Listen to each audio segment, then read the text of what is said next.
ছাত্ররা, আমি আগের ভিডিওতেই তোমাদের ক্লাস 11-এর যে সিলেবাস রয়েছে সেই সিলেবাসের চ্যাপ্টারের সম্পর্কে আমি প্রাথমিক ধারণা দিয়ে দিয়েছি।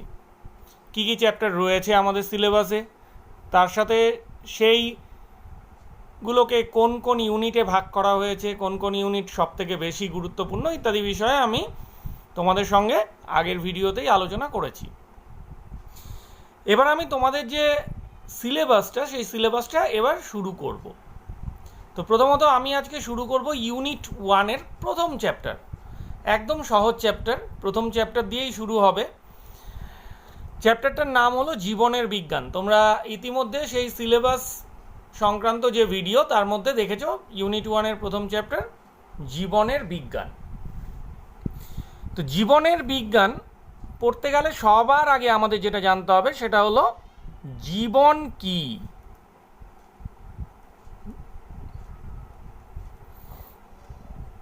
কেউ কি বলতে পারবে? দেখো, আমি বলে দিই, জীবন হলো যেখানে বৃদ্ধি রয়েছে, প্রজনন আছে,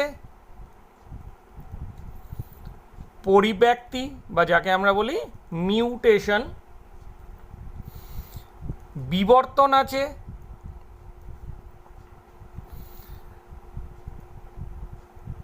যুক্ত যে প্রোটোপ্লাজমীয় সংগঠন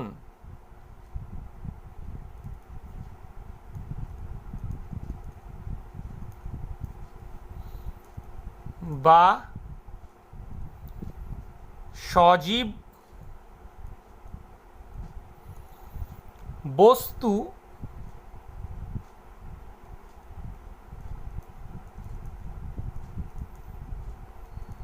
পরিবেশে আন্তঃক্রিয়ায় বা আন্তঃবিক্রিয়ায় সক্ষম, সেই ধর্মই হলো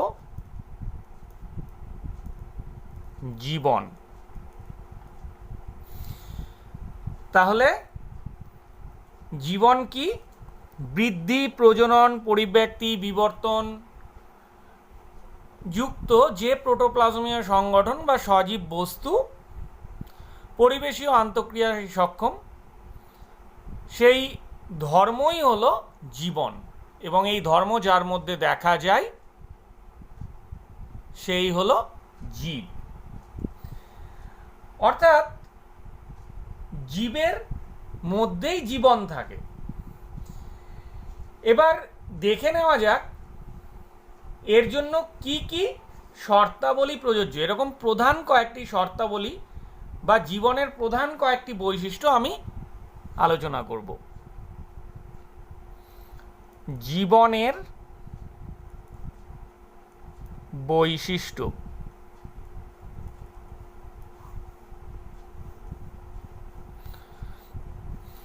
জীবনের বৈশিষ্ট্য যদি লিখতে যাই, সবার আগে যেটা আসে সেটা হলো আকার ও আয়তন। এটা সম্পর্কে বলতে গেলে সবার আগে যে বিষয়টা আসে, আকার ও আয়তন তো জ্বরেরও রয়েছে, তাহলে জীবকেই কেন শুধু এর মধ্যে অন্তর্ভুক্ত করা হলো? ঠিক কথা, জ্বরেরও আকার আয়তন রয়েছে, কিন্তু নির্দিষ্ট থাকে না এটা। কিন্তু জীবের নির্দিষ্ট আকার আয়তন থাকে। কোনো নির্দিষ্ট প্রজাতি, সেই প্রজাতির সমস্ত জীবের আকার আয়তন একই রকমের হয়, একই রূপ। এরপরে প্রোটোপ্লাজমীয় সংগঠন,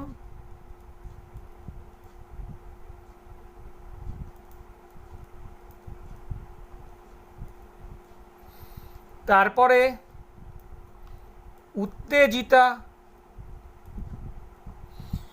অর্থাৎ জীবের দেহে প্রোটোপ্লাজমীয় সংগঠন দেখা যাবে, জীব উত্তেজনায় সাড়া দিতে পারবে, এই উত্তেজনায় সাড়া দেওয়ার ধর্মই হলো উত্তেজিতা। উচ্চার, ছন্দবদ্ধতা, অর্থাৎ তার মধ্যে একটা ছন্দবদ্ধ ভাব থাকবে, তার কাজকর্ম বা প্রত্যেকটা কিছুর মধ্যে, তার কাজের মধ্যে, তার যে কোনো অ্যাক্টিভিটির মধ্যে সেই ছন্দবদ্ধ অবস্থাটা আমরা বুঝতে পারবো বা ধরা পড়বে। 5 বৃদ্ধি আছে, সাথে আমি এখানেই জুড়ে দিলাম বিকাশ আছে, অর্থাৎ দৈহিক বৃদ্ধি আছে, মানসিক বৃদ্ধি আছে। মানসিক বৃদ্ধিটাই হলো বিকাশ। আছে বিপাক,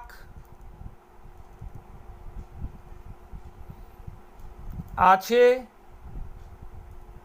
জনন,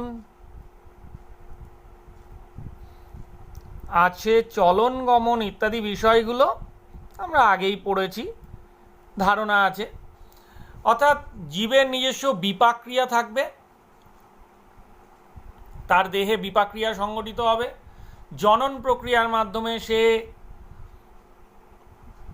পরবর্তী প্রজন্মের সৃষ্টি করতে সক্ষম হবে। চলন গমন থাকবে, অর্থাৎ নির্দিষ্ট পরিবেশে বা সেই পরিবেশের প্রতিকূলতা বা অনুকূলতার বিচারে সে নিজের পরিবেশ বদল করতে পারবে। এছাড়া সংজ্ঞাতেও কিছু পয়েন্ট পেয়েছি। পরিব্যক্তি,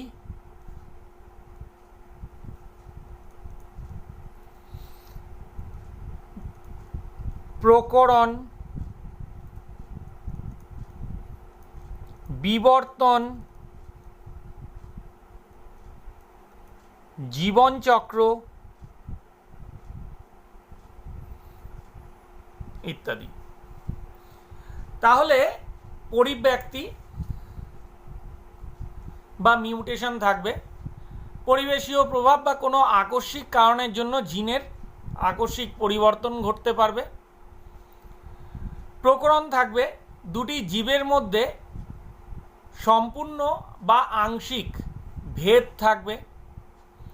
বিবর্তন থাকবে, নির্দিষ্ট ধারাবাহিকভাবে পরিবেশের সঙ্গে মানিয়ে নেওয়ার জন্য প্রতিকূল থেকে অনুকূল করে নেওয়ার উপযোগী সে ব্যবস্থা করতে সক্ষম হবে। আর জীবনচক্র থাকবে, অর্থাৎ জন্ম থাকলে মৃত্যুও থাকবে। এর পরবর্তী বিষয় হলো জীব বৈচিত্র্য। আমরা জীবন এবং জীব সম্পর্কে জানলাম, এবার হচ্ছে জীব বৈচিত্র্য। তো জীব বৈচিত্র্য আমরা কাকে বলবো? সবার আগে তাহলে এটা জেনে নিতে হবে। জীব বৈচিত্র্য হলো কোনো পরিবেশ বা তন্ত্রের করে দিলাম জীবেদের মধ্যে যে বিভিন্নতা রয়েছে সেটি জীব বৈচিত্র্য।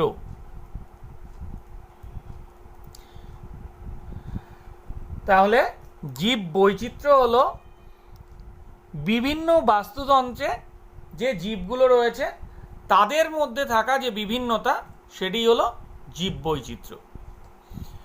অর্থাৎ কোনো পরিবেশ, সেই পরিবেশে কিছু কিছু ভিন্ন ভিন্ন জীব রয়েছে, তাদেরকে শনাক্ত কী করে করব? একে অপরের যে পার্থক্য সূচক বা বিভিন্নতামূলক যে বৈশিষ্ট্য রয়েছে তার ভিত্তিতে। এই জীব বৈচিত্র্যের ভিত্তিতে জীব বৈচিত্র্যকে আমরা 3 ভাগে ভাগ করতে পারি। কি কি? যে 3 ভাগে ভাগ করতে পারি তার প্রথম ভাগ হলো জিনগত বৈচিত্র্য, দ্বিতীয় হলো প্রজাতিগত বৈচিত্র্য, আর তৃতীয় হলো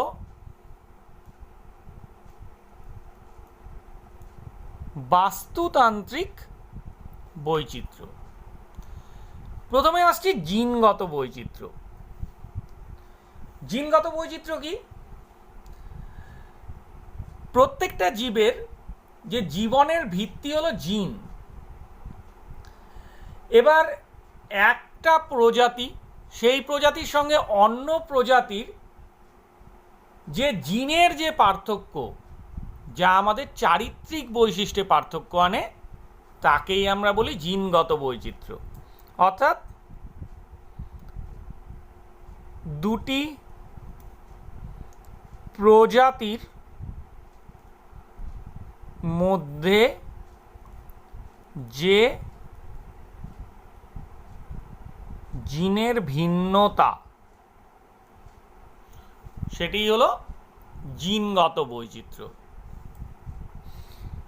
এরপর যদি আসি, সেটা হলো প্রজাতিগত বৈচিত্র্য। প্রজাতিগত বৈচিত্র্য একটা নির্দিষ্ট অঞ্চলে যত প্রজাতি রয়েছে, সেই প্রজাতিগুলোর মধ্যে যা যা বৈচিত্র্য রয়েছে, সেটা হলো প্রজাতিগত বৈচিত্র্য। অর্থাৎ আগে দেখলাম দুটি প্রজাতির, একটু ভুল হলো, দুটি জীবেরও লিখতে হবে সাথে, কারণ শুধু প্রজাতি লিখলে হবে না, দুটি জীবের মধ্যেও, একই প্রজাতিভুক্ত দুটি জীবের মধ্যেও থাকে। অর্থাৎ জিনগত বৈচিত্র্য একই প্রজাতিভুক্ত দুটি জীবের, অর্থাৎ যেরকম দুটি মানুষের মধ্যেও আংশিক হলেও জিনের পার্থক্য দেখা যায়, 100% জিনের মিল কিন্তু থাকে না। আবার প্রজাতির মধ্যে যে পার্থক্য,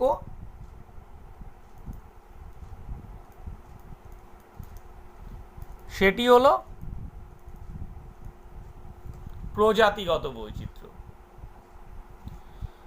তৃতীয় হলো বাস্তুতান্ত্রিক বৈচিত্র্য। এটি হলো বাস্তুতন্ত্রের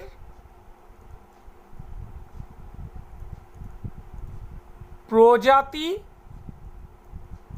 ভিত্তিক যে অঞ্চল কেন্দ্রিক পার্থক্য।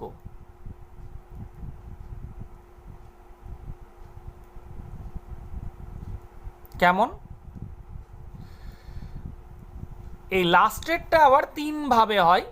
এই ব্যাপারটা না বললে বাস্তুতান্ত্রিক বৈচিত্র্যের ধারণা ক্লিয়ার হবে না। আলফা বৈচিত্র্য, বিটা বৈচিত্র্য, গামা বৈচিত্র্য। আলফা, বিটা এবং গামা, ধরে নিলাম এটা একটা সম্পূর্ণ ভৌগোলিক অঞ্চল, আমাদের ভারতবর্ষ ধরে নিলাম। এই অঞ্চলের মধ্যে ছোট ছোট বেশ কিছু অঞ্চল রয়েছে। এবার দেখো, ধরে নিলাম এখানে যে প্রজাতিগুলো রয়েছে সেগুলো হলো এ, বি, সি, এ। তাহলে প্রজাতি কটা এখানে? 3টে। এ দুবার রয়েছে, প্রজাতি, বৈচিত্র্যপূর্ণ প্রজাতি হলো 3টে। দ্বিতীয় ক্ষেত্রে এলাম, এই ক্ষেত্রটার আমি নাম দিয়ে দিলাম এক্স, এটা ওয়াই, এটা পি, এটা কিউ, ক্ষেত্রগুলোর নাম। এখানে আছে এ, আর, সি, আর একটাও সি। এখানে থাকলো, অর্থাৎ এখানে বৈচিত্র্য কত এলো? এখানেও 3টেই এলো। আবার যদি এখানটাই দেখি, এই অঞ্চলে দেখা গেল এ, বি, সি, ডি। অর্থাৎ এখানে কিন্তু দেখো 4টে, 4 রকম, অর্থাৎ বৈচিত্র্য 4টে। এখানে আসলাম, এখানে এসে সেটাই দেখা গেল ই, এফ, জি, এ। এখানেও বৈচিত্র্য 4টে।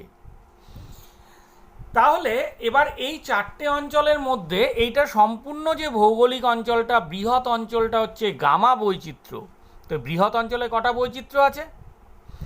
একটু যদি আমরা আলাদা আলাদা করি বুঝতে পারবো। এখানে এ রয়েছে বৃহৎ অঞ্চলের মধ্যে, বি রয়েছে, সি রয়েছে, এ বি সি, এখানেও এ বি সি আছে, ডি, এখানে আছে আর, এখানে আছে ই, এফ, জি, 1 2 3 4 5 6 7 8। তাহলে এই সম্পূর্ণ অঞ্চলটাতে মোট বৈচিত্র্য 8টি। তাহলে গামা বৈচিত্র্য হলো 8। বিটা বৈচিত্র্য একই ভৌগোলিক অঞ্চলের মধ্যে অন্তর্গত বেশ কয়েকটি পাশাপাশি আলফা বৈচিত্র্য। আলফা বৈচিত্র্য হলো ছোট অঞ্চলগুলো আলফা বৈচিত্র্য, যেরকম এক্স অঞ্চলের আলফা বৈচিত্র্য 3, ওয়াইয়ে 3, পিতে 4, কিউয়ে 4। এই দুটো অঞ্চলের তুলনা করলে আলফা বৈচিত্র্য কার বেশি? পি অঞ্চলের বেশি। এই দুটোর তুলনা করলে উভয়ই সমান বৈচিত্র্যপূর্ণ। কিন্তু বিটা বৈচিত্র্য দেখলে এটা হলো বিটা বৈচিত্র্য, এই বক্সটা আলাদা করলাম। এখানে বিটা বৈচিত্র্য যদি দেখি কত আসবে, এই বিটাটার নাম দিলাম 1, এই বিটাটার নাম দিলাম, আচ্ছা 1 না দিয়ে A1 দিই, সব একই রকম নাম হয়ে যাচ্ছে, আর এটা B1 দিলাম। তাহলে A1-এ বৈচিত্র্য কটা? 1 2 3, 1 2 3, আর এখানে একটা 4টা। এবার এখানে 1 2 3 4 5 6, তাহলে এখানে বিটা বৈচিত্র্য কত? 6টা। দুটো অঞ্চল, এটা একটা অঞ্চল, এটা একটা অঞ্চল, এখানে 4টে বৈচিত্র্য, এখানে হলো 6টা বৈচিত্র্য। তাহলে A1 আর B1-এর মধ্যে কোনটিতে বিটা বৈচিত্র্য বেশি? অবশ্যই B1-এ, যেহেতু 6টা।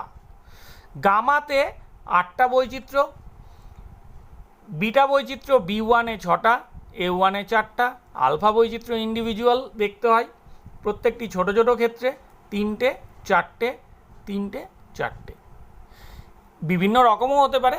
এই হলো আলফা এবং বিটা বৈচিত্র্য।